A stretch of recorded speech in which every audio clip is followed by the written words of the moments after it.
Lori Slesinski hilang secara misterius usai menelpon temannya dan tak pernah terlihat lagi. Polisi menemukan mobilnya terbakar habis, namun Lori tak pernah ditemukan. Ini jelas bukanlah kasus orang hilang biasa.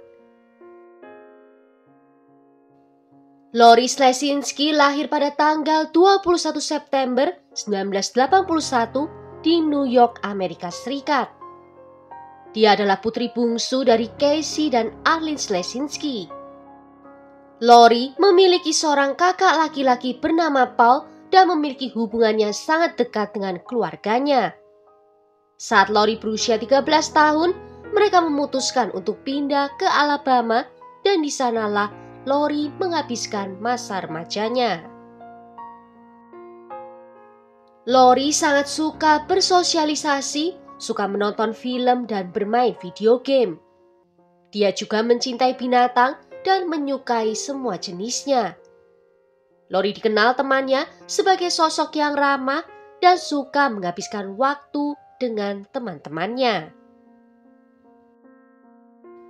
Lori tumbuh dewasa dengan paras yang cantik dengan rambut pirang dan bermata biru. Dia juga sangat berdedikasi pada studinya.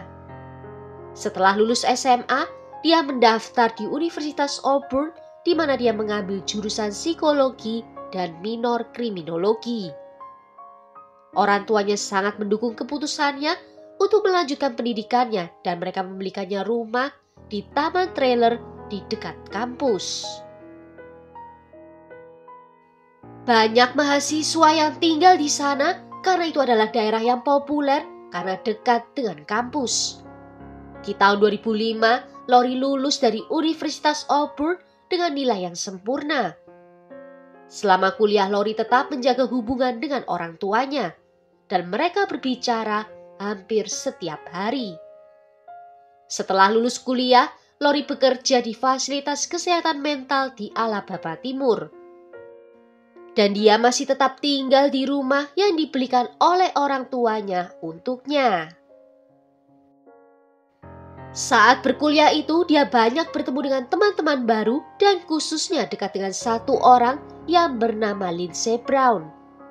Mereka bertemu saat mereka masih mahasiswa tingkat akhir di perguruan tinggi dan persahabatan mereka tetap tumbuh dan berkembang. Dan mereka semakin dekat setelah lulus karena mereka bekerja di tempat yang sama. Di tanggal 10 Juni 2006, Lori dan teman-temannya telah merencanakan untuk mengadakan acara kumpul-kumpul kecil, yaitu acara malam khusus perempuan. Lori dan teman-teman lainnya akan pergi ke rumah Lindsey untuk menonton film, minum-minum, dan bersenang-senang bersama. Malam itu di sekitar pukul 6:30 malam, Lori menelpon ke Lindsey dan berkata kalau dia akan mampir ke toko sebentar dan setelahnya menuju ke rumahnya. Di rumah Lindsey menunggunya, tetapi Lori tidak pernah muncul dan dia tidak pernah datang. Lindsey merasa khawatir malam itu ketika Lori tak kunjung muncul. Namun dia menjadi benar-benar khawatir pada keesokan paginya saat menelpon Lori, tetapi teleponnya selalu masuk ke pesan suara. Lindsey meninggalkan beberapa pesan di pesan suara itu, tetapi Lori tidak pernah membalas dan tidak meresponnya. Dan hal ini tidak biasa bagi Lori. Dia adalah orang yang cukup dapat diandalkan dan dia adalah tipe orang yang akan memberitahu teman-temannya jika ada sesuatu yang terjadi. Namun Lindsey tidak memikirkan apapun hingga hari Senin berikutnya ketika dia pergi bekerja dan Lori tidak muncul di tempat kerja. Hal ini benar-benar membuat Lindsey merasa ketakutan. Dan saat itulah dia sadar kalau ada sesuatu yang salah terjadi. Sehingga Lindsey dan rekan kerja lainnya memutuskan untuk pergi ke rumah Lori dan melihat apa yang terjadi. Ketika mereka tiba di rumah Lori, mereka melihat bahwa mobil Lori hilang, pintu rumahnya tidak terkunci, AC dalam keadaan menyala, serta Peanut, anjingnya Lori, ada di dalam kandangnya. Namun yang aneh adalah bahwa kandang itu terlihat bersih, seolah-olah ada seseorang yang merawatnya. Padahal Lori sudah menghilang selama beberapa hari. Lindsay juga menyadari kalau ada karpet yang menghilang dari rumah itu, karena biasanya Lori akan menaruh 3 karpet di lantai dapur agar anjingnya bisa berjalan sendiri ke dapur. Anjingnya itu memang tidak mau menginjak lantai ubin. Dan ketika Lori tidak muncul juga untuk bekerja di hari berikutnya, atasannya menelpon ke ibu Lori dan memberitahunya bahwa Lori sudah tidak muncul bekerja selama 2 hari. Ibunya langsung merasa khawatir mendengar hal itu, karena itu tidak seperti Lori yang tidak muncul begitu saja di tempat kerjanya. Dia adalah orang yang sangat dapat diandalkan, dan jika dia sakit atau terjadi sesuatu, dia adalah tipe orang yang akan mengabari ke tempat kerjanya. Ibunya lalu menelpon ke ayah Lori mengatakan kalau ada sesuatu yang terjadi dengan putri mereka. Mereka langsung menuju ke Auburn untuk melihat apa yang terjadi. Ketika mereka sampai di rumah Lori, dia melihat pintu dalam keadaan terbuka, ada bantal yang hilang dari sofa, dan kabel telepon rumah juga hilang. Rumah tampak bersih dan semuanya tertata rapi.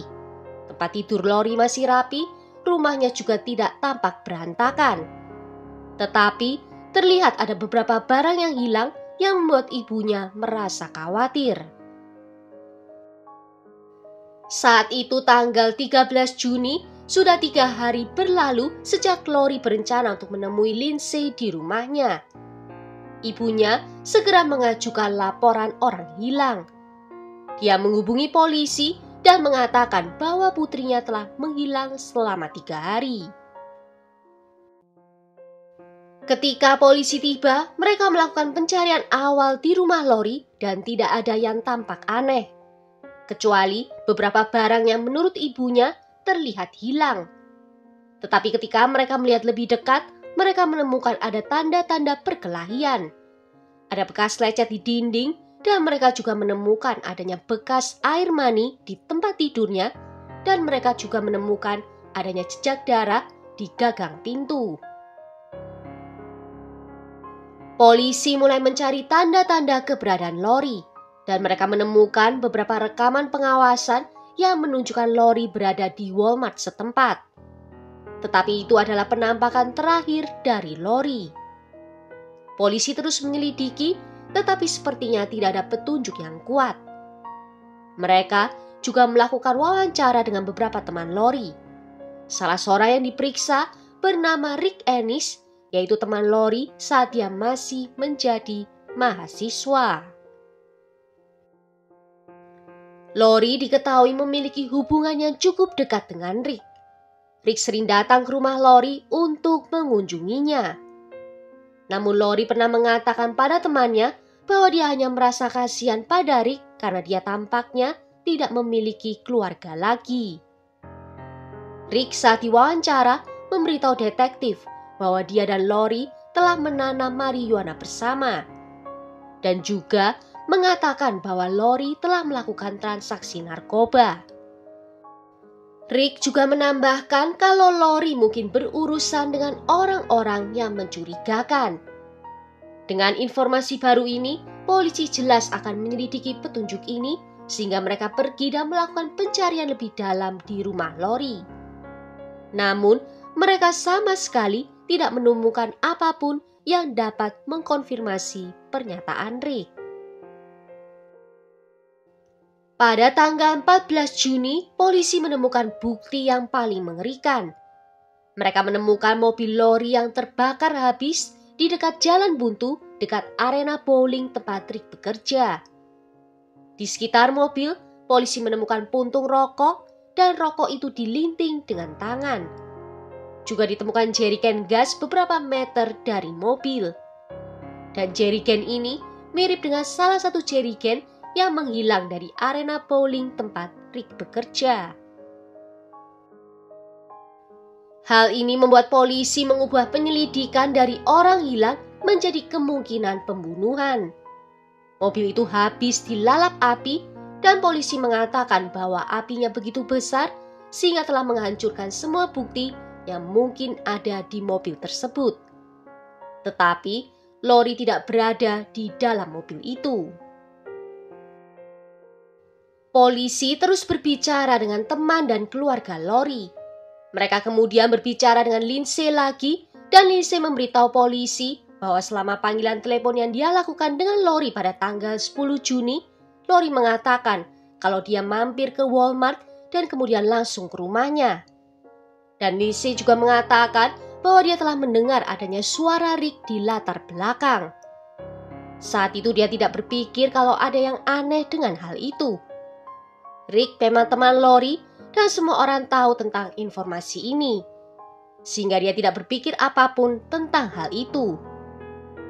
Lindsay juga memberitahu detektif bahwa Rick pernah menulis surat cinta kepada Lori sesaat sebelum dia menghilang dan Lori menolaknya. Lori memberitahu Rick bahwa dia tidak punya perasaan romantis terhadapnya. Polisi kemudian berbicara lagi dengan Rick, menanyakan apakah dia berada di sekitar Lori pada waktu itu. Rick mengakui bahwa dia memang berada di rumah Lori, tetapi ketika dia tiba di sana, Lori sudah bersiap-siap untuk pergi. Dan Rick mengklaim bahwa ketika Lori pergi, Lori masih dalam keadaan hidup dan juga sehat. Namun, saat itu polisi melihat ada goresan di lengan dan tangannya, dan saat ditanya tentang hal itu, Rick mengatakan bahwa itu didapatnya dari anjingnya. Menurut polisi, Rick tidak konsisten dalam pernyataannya pada polisi.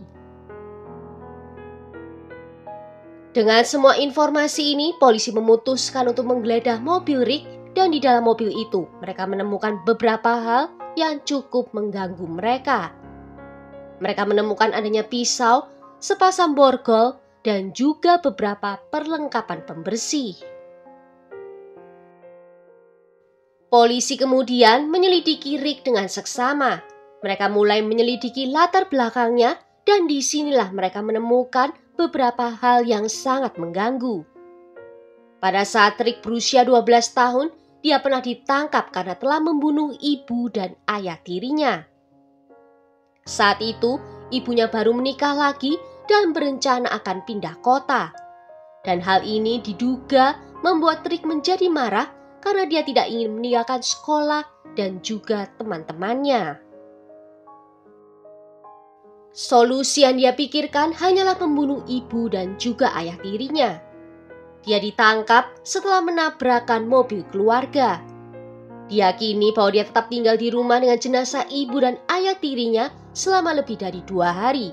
Sementara dia terus bersekolah seolah-olah semuanya normal dan tidak terjadi apa-apa. Pada saat penangkapannya, dia juga mengakui bahwa dia telah berencana untuk membunuh kedua saudara tirinya. Tetapi karena dia masih sangat muda ketika melakukan kejahatan ini, dia hanya dijatuhi hukuman yang ringan. Pengadilan tidak dapat mengadilinya sebagai orang dewasa, sehingga mereka menjatuhkan hukuman 9 tahun di penjara. Dan di usianya yang ke-21 tahun, Rick dibebaskan. Setelah dibebaskan, dia pindah ke Auburn, dan di sanalah dia bertemu dengan Lori. Yang menjadi masalah adalah bahwa bukti yang mereka miliki terhadap Rick hanya bersifat tidak langsung, dan polisi tidak dapat mendakwanya dengan pembunuhan. Dalam kasus Lori, pertama-tama mereka tidak menemukan jenazah. Kedua, hanya karena dia membunuh seseorang di masa lalunya, tidak berarti dia membunuh Lori. Tetapi motifnya dinilai cukup kuat bahwa dia bisa menyakiti Lori karena Lori telah menolaknya. Tetapi begitu Rick mengetahui bahwa dia menjadi tersangka dalam kasus hilangnya Lori dan kemungkinan kasus pembunuhan juga, dia langsung melarikan diri dari kota. Dia kemudian tinggal di Alabama yang berjarak sekitar 3 jam perjalanan dari Auburn. Dia di sana tinggal dengan seorang teman sekamar, dan teman sekamarnya ini akhirnya mengetahui tentang masa lalunya yang telah membunuh ibu dan juga ayah tirinya. dan dia langsung meminta Rick untuk pergi dari rumahnya. Permintaan ini benar-benar membuat Rick merasa kesal dan dia akhirnya menghancurkan rumah temannya. Dan teman sekamarnya ini langsung melaporkan hal ini pada polisi. Ketika polisi menggeledah Rick, mereka menemukan adanya karpet yang hilang dari rumah Lori. Rick rupanya pernah memberitahu teman sekamarnya bahwa karpet itu adalah hadiah dari temannya. Teman sekamar Rick ini juga memberitahu polisi bahwa Rick telah mengatakan kepadanya bahwa dia pernah jatuh cinta pada seorang gadis, tetapi gadis itu telah menghilang. Namun, informasi ini memang tidak langsung mengarah pada kasus hilangnya Lori. Tetapi dengan penemuan karpet dari rumah Lori, ditambah dengan adanya bukti darah Lori di sana, makin memberatkan Rick. Kasus Lori tidak kunjung terselesaikan selama 10 tahun. Dan baru pada tahun 2016, ketika unit kasus dingin dimulai di Auburn, kasus Lori mendapat perhatian lagi. Kasus Lori adalah kasus pertama yang mereka tangani dan mereka mulai mewawancarai ulang orang-orang dan memeriksa kembali bukti-bukti dan mencoba mencari tahu apa yang sebenarnya terjadi. Dan saat mereka memeriksa kembali hasil laporan forensik, mereka menemukan bukti penting yang selama ini terlewat. DNA Rick rupanya telah teridentifikasi dalam air mani yang ditemukan di spray, juga dalam darah di gagang pintu rumah Lori, juga di puntung rokok yang ditemukan di dekat mobil Lori. Jadi pada titik ini, polisi memiliki kasus yang cukup kuat terhadap Rick. Tetapi, Rick saat itu telah pindah jauh ke Virginia dan telah berbahagia bertunangan dengan seorang wanita. Sepertinya hidupnya berjalan cukup baik pada saat itu. Pada tanggal 6 Agustus 2018, US Marshal datang menangkapnya di Virginia dan dia diekstradisi kembali ke Alabama. Rick ditangkap tepat pada hari ulang tahunnya. Dan semua ini mengejutkan rekan kerjanya dan juga tunangannya. Ada seorang rekan kerja Rick yang memberikan informasi pada polisi. Saat itu dia bertanya kepada Rick mengapa dia pindah ke Virginia. Rick menjawab kalau dia perlu menyembunyikan jenazah. Awalnya, rekan kerja itu mengira kalau jawaban itu hanyalah sebuah lelucon. Tetapi setelah penangkapan Rick, semuanya menjadi sangat mengerikan. Dan bukti ini juga digunakan dalam persidangannya nanti. Persidangan Rick ditunda beberapa kali karena pandemi yang terjadi pada tahun 2020. Saat persidangan dimulai di bulan Maret 2022, Rick sangat bersikeras bahwa dia tidak bersalah, bahwa dia tidak pernah menyakiti Lori. Selama persidangan, bukti tambahan juga diajukan. Salah seorang rekan kerja yang pernah bekerja dengan Rick di arena bowling di Auburn mengatakan bahwa pada hari Lori menghilang, Rick menelponnya dan mengatakan bahwa dia telah kehabisan bensin. Dan bertanya kepada rekan kerjanya itu, apakah dia bisa membawakannya jerigen bensin dan apakah dia boleh menyimpan jerigen tersebut. Bukti jerigen bensin yang ditemukan di dekat mobil Lori ditemukan cocok dengan jerigen bensin yang diberikan oleh rekan kerjanya. Bukti yang ditemukan sudah cukup kuat, namun Rick masih bersikeras bahwa dirinya tidak bersalah dan dia tidak membunuh Lori. Tetapi juri hanya butuh waktu 2 hari untuk memutuskan dia bersalah. Sekarang hukuman mati sudah ada di atas meja untuk kasus ini. Tetapi saat jaksa penuntut berbicara dengan Ibu Lori dan seluruh keluarganya, Ibu Lori memutuskan untuk menggunakan hukuman seumur hidup tanpa kemungkinan pembebasan bersyarat. Ibu Lori berkata bahwa hukuman ini akan memastikan bahwa Rick akan mendekam di penjara selama sisa hidupnya dan tidak ada kemungkinan kalau dia akan bisa bebas. Dan ini akan menghentikan Rick dari mengajukan banding berkali-kali. Pada tanggal 14 April 2022, hakim menjatuhkan hukuman seumur hidup tanpa pembebasan bersyarat. Dan hingga saat ini, Rick masih di penjara dan dia akan mendekam di balik jeruji besi selama sisa hidupnya. Namun sayangnya, jasad Lori tidak pernah ditemukan. Well, sampai di sini dulu kisahnya. Tulis ya pendapat kalian tentang kasus ini di kolom komentar. Jika ada yang mau request kasus, juga bisa menuliskannya di bawah. Akhir kata terima kasih karena sudah nonton video ini sampai akhir. Sampai jumpa di video berikutnya. Ciao!